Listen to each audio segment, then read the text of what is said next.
Welcome to the StockManor.com studios here in the Black Hills of South Dakota. I'm your Stockmanor Brian Johnson, making professional trading simple. Flat day today. Markets were up, but just nowhere most of the day.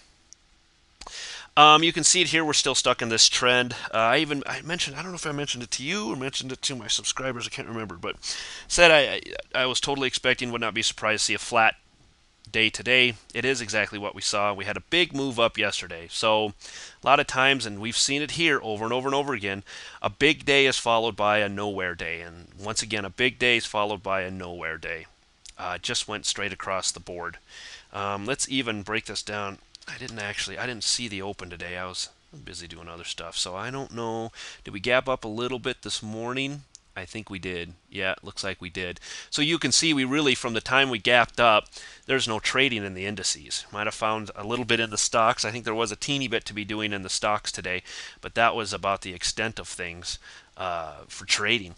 Still in this trading range, looking for a break over 10,500 on the indices or on the Dow, sorry. Here's your overhead resistance here. Let's see if that actually gets broke on this next approach. Because of this light volume, remember I mentioned, watch this thing stair step its way down all week, and certainly that's what we're seeing right here. See if that continues into the end of the week. I would assume that it would, or we might have tomorrow's lower volume and then Thursday's exactly the same volume as Wednesday type of a thing. But stair step down anyway over the course of these 4 days. Coming up to this overhead resistance, still watching 10,500 on the Dow. On the NASDAQ, it has broken up and over its 1815 mark and is continuing up again today. Not a big surprise from the tech stocks coming into Christmas.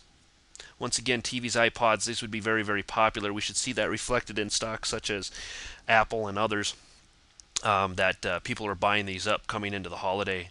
Don't know if I'd be holding anything over the weekend, though, just for no other reason than just because.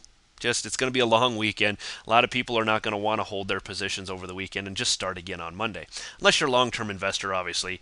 If you're just an intraday trader, I wouldn't be holding over the holiday.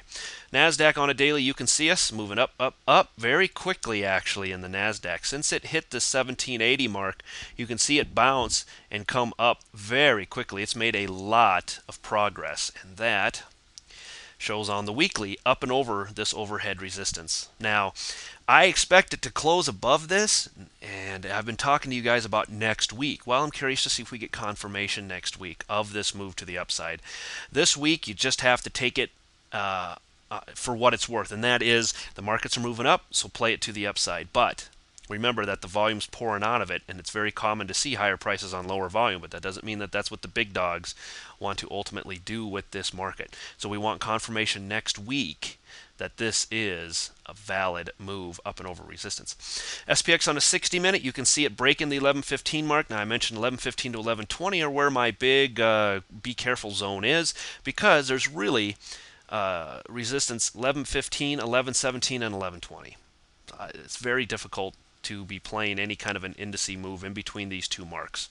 Still looking for breaks and holds above those areas. You can see though on a weekly that on a daily, we are holding nicely above this 1115 area.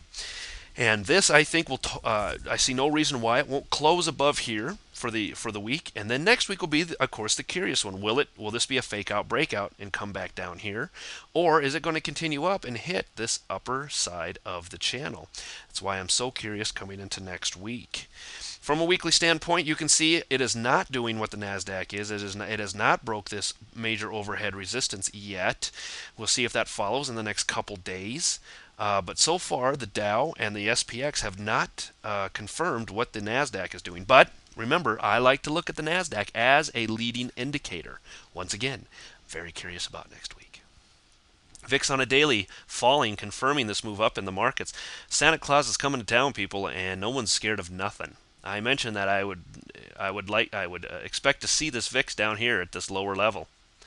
And it looks like that might be exactly where we end up. And why not? I mean, I'm not scared. I'm telling you guys, hold long overnight, because there's no real fear in the market right now. There's no reason not to think that wouldn't be an okay play. And so far, it's proven to be accurate. So watch for this to close right here at the end of Thursday. Very logical place to end the week. Apple on a 60-minute, you can see it pushing just up and over 200. That's your entry. If you're long this, you're only about 36 cents into profits, but I don't see why you can't hold this overnight. See if we get a little bit more of a run up here, maybe to the 203 or 204 mark by the end of the week. From a daily standpoint, breaking up over this resistance and now up over this. So I say we continue to move up. On a swing trader's standpoint, you're looking at this 204 to 205 area for your first price objective. Here it is on a weekly. We'll look at that a little bit more come Thursday. ABT on a 60-minute.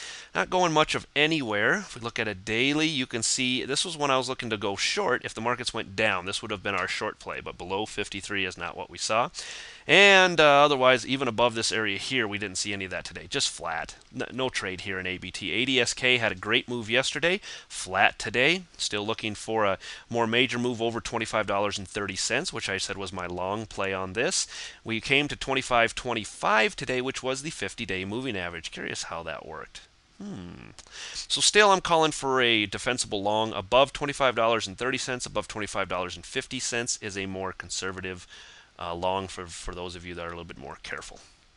ESS on a 60-minute, still pushing up and higher, now up and over this overhead resistance that it had and holding nicely on top of it. Also, another entry into that today as we broke this $85 mark. So $85, $85.50, either one of those 2 points, both broken today, both paying you off on ESS. Really like this play. I just really liked it coming out of this break of this triangle. So now that we're up and over this, watch for that to maybe continue its march higher over the next couple days. FAS on a 60-minute.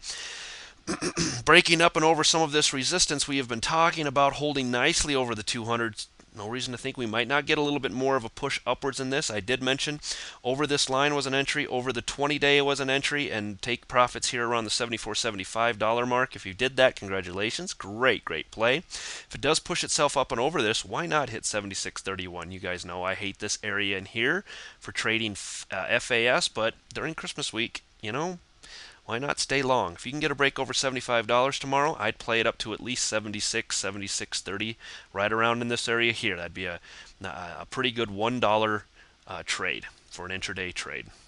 FAZ means it's falling down, coming near that $19 mark, which I mentioned yesterday we'd probably hit. I still expect it to find its way back to this area by the end of the week. ICON on a 60-minute, moving up very nicely out of this bullish bull flag we had here, breaking up nicely from here, chopping sideways since then. So opportunities for a little bit of some moves. For those of you that caught this last week here and are still in it, keep holding. Now that we're up and over this, this should act as strong support. So for those of you that are in this trade above this level, I'd put my stop down here below about the $12.20 area and just let it run and see if we can get anything. I'd say, $13 is very plausible. $13.25 is also very plausible. Anything above that probably hits this $13.88 to $14 mark. That'll do it for today's vid. So there you go. Boy, I was able to whip through that. This should be a sub 10-minute video. Give you guys more opportunity to spend some time with the family. Once again, chopping sideways. May get more of that tomorrow. Most of the trading that we'll probably see this week will be done early in the day. If not in the first hour, in the first 2 hours for sure. So if you don't catch your entry in the first half an hour to hour, you might not get any of it the rest of the day. Hang out with the family. Do something else, wrap presents, buy presents. I have to buy presents. I'm going to go do that for my wife. I'm buying her, don't tell her, I'm going to get her some Euphoria by Calvin Klein. That stuff's really good. Totally dig that. She wants a coffee maker. I'm going to get one of those that like grinds the beans and does that kind of stuff. That's really cool too. And then I'm going to get her like a really cool power drill. And well, she won't want that. But if she doesn't, then I can say, well, we might as well keep it. You know, I lost the receipt. I can't take it back now. And then I can have it. So for you guys that don't know that little trick, that's a great trick. Oh, I love it. It's wonderful. It really is. Buy yourself something that you really want that you're not sure you're going to get for Christmas for someone else. And then when they don't want it, you go, I can put that to use for you. Anyway, you guys enjoy your time with your families. Enjoy Christmas. Suck it up while you can. It only comes once a year. It's here, it's gone, and you go, wow. I mean, I'm still wondering. Like, Christmas is like 2 days away. I'm like, wow, already? So enjoy it while you can. If you don't get your entries early, never mind. Find something else to do during the day. And we'll talk to you again tomorrow. I'll be back. Bye.